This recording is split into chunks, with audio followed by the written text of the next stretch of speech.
Hey everybody, thanks for joining me. This is Kay back at it with a new video. Today I want to talk about investing.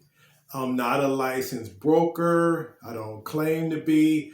These are just my opinions. So it's just for informational purposes. So, whenever you want to seek investing advice, always go see a licensed professional.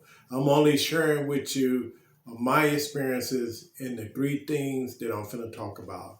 Okay, let's get started. Press like if you like my video and please subscribe. Okay, the three things that most people invest in, believe it or not, number one is gambling. They like the casino, they like going to the riverboat, they love their slot machines.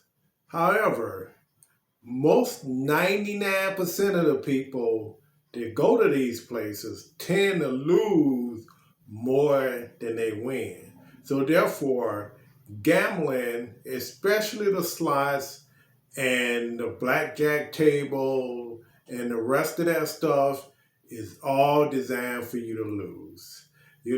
These casinos, they put a lot of money and effort into making sure when you leave out of there, them pockets are empty. Now, I've seen people in the casinos playing the slot machine.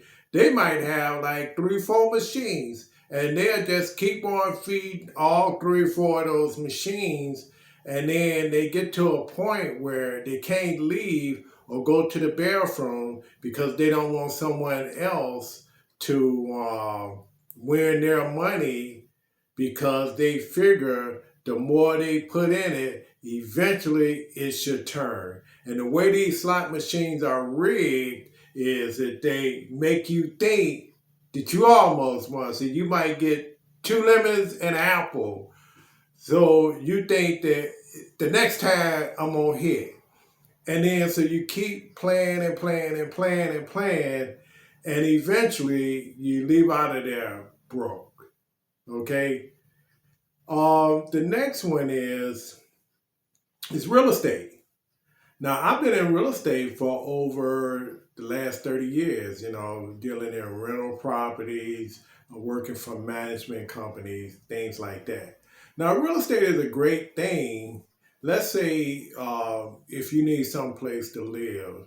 Well, real estate will probably be the way to go. You buy your house that you can afford, and you pay off the mortgage as soon as possible. You add more money to it, every month if you can. And this way you bring down the debt on it and you increase the principal. So real estate in that sense would be a great investment because we all need some place to live, right? I know I do. So real estate in that sense can work. So what about rental property? Now, I've been in rental property pretty much for the last, 30 years. And I can tell you the industry has changed a lot. You have tenants that want to form unions just to keep the rent costs down for themselves. Now, that could be a good thing for them, but what about the person that's got to pay the bills? Because, you got landscaping, you got wear and tear on the property, you got insurance, taxes, and the thing that people don't talk about is property taxes. Now, the landlord, he don't have anything to do with that. That's up to the assessor's office. And, whatever he assess your property at, that's how much you pay. So, having said all that, when you put a lot of money, a lot of money is going out instead of coming in. And then now people want to fight to only get a 3% increase. Well, if your debt for that property is coming in at 10 to 12%, 3% ain't even talking. So you're going to lose there. And then what about if you get tenants and they stop paying rent? Now you got to go to court. That's going to cost you money. And then it takes time to put them out. Yeah, it can ruin their credit. Yes, it can stop them from getting another nice place. But at that time, in that moment, tenants really don't care. They're just really looking at how they can keep from paying rent. So you're going to lose. You're going to get burned, right? So real estate is good and it's bad. You know, even when you purchasing real estate, if you buy a rental property and you already own a house, now you got to put down 20%. And then you got to pay the, what else? You got to pay closing costs. You got to do a survey which tells you your boundaries of your property. And then you got to pay insurance up for a year. You got to put money up for your taxes and the water. And the list just goes on and on. And you're talking thousands of dollars. And then, you know, you got to fix up the place if it's not already fixed up. So now you're talking even more money. So real estate is good because you get the depreciation and the deductions at the end of the year. And I'm not a tax accountant, so you would have to see your tax account on all the deductions you are entitled to. But, you know, dealing with real property is very expensive and depending on what you get. And the next one, stocks. Stocks is one of my favorites, and I'll tell you why. Stocks is more, it could be a passive income. And stocks is it's like you take depending on the stock that you buy, you could take a leaf off and that leaf is going to grow right back. Stocks to me is the gift that just keep on giving. Does not require a lot of your time. You could do it as a hobby, you know, study about stocks, different corporations, and, you know, you can look at, you know, all the stuff that you look at, how well the company did as far as money wise, how much money did they lose.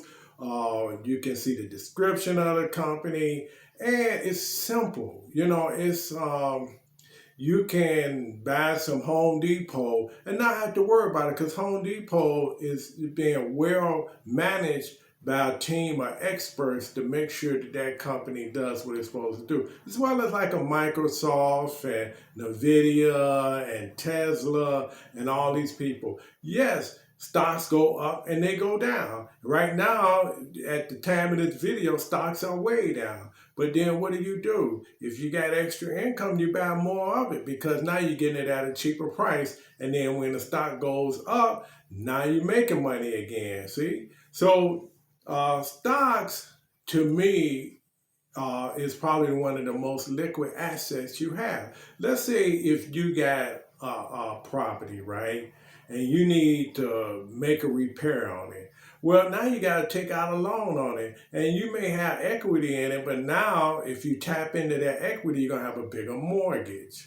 So now you're paying even more money out, and then you got to do the paperwork, and you got to go get a appraisal, and you got to do all these things that cost a lot of money. Whereas with stocks, you can sell off what you need to do what you need to do. So to me, if I had a choice of which asset that I would put my money into, would probably be stocks because number one, I'm not out there working. You know, you got other people doing that. You know, they're making sure that those companies are doing what they're supposed to do. And all you do is check in to see how your investment is doing. And if you get into a bad and you got enough stocks that you can cash out a little to take care of your emergency, you know, that's the way to go. Because with gambling, you know, it's like you just throwing money at the wind. You know, you sitting at a slot machine, which is already rigged. They got those machines rigged that you only going, I think 10% win, and then the other 90% is going to lose. So, you know, and I've seen people go to the casino in a pinch and say, well, I'm going to try my luck at the casino and always come out as a loser. I've seen people lose their paychecks going to the casino. They just got paid the night before, and they go to the casino and they come back to work the next day stone broke. And like I say, real estate is a great thing, but it's a lot of hassling now from the government. The government's not working with you. The people don't want to pay what's due as far as increases. And so it just steers you back towards stocks. Again, you know, and if you're not into individual stocks, they got like 401ks that you get with your job. You got the individual retirement accounts. And then, you know, you got ETFs, electronic traded funds, and all these vehicles that you can use to invest in. So my thing is, let's rule out gambling because, you know, you're not going to win at that one. Real estate, if you don't have a house and you want to get a house and you want to get something that you can afford, that you're not going to be house rich and cash poor, you probably want to get you a nice house that you can afford. And then stocks would be the one, you know, I wouldn't worry about the market being down. You buy more when the market is down. And, you know, it's a passive income and it's a gift that just keep on giving. So that's all I have on this topic. If you like my video, press like and give me a thumbs up, and I'll see you in my next video. Take care, guys.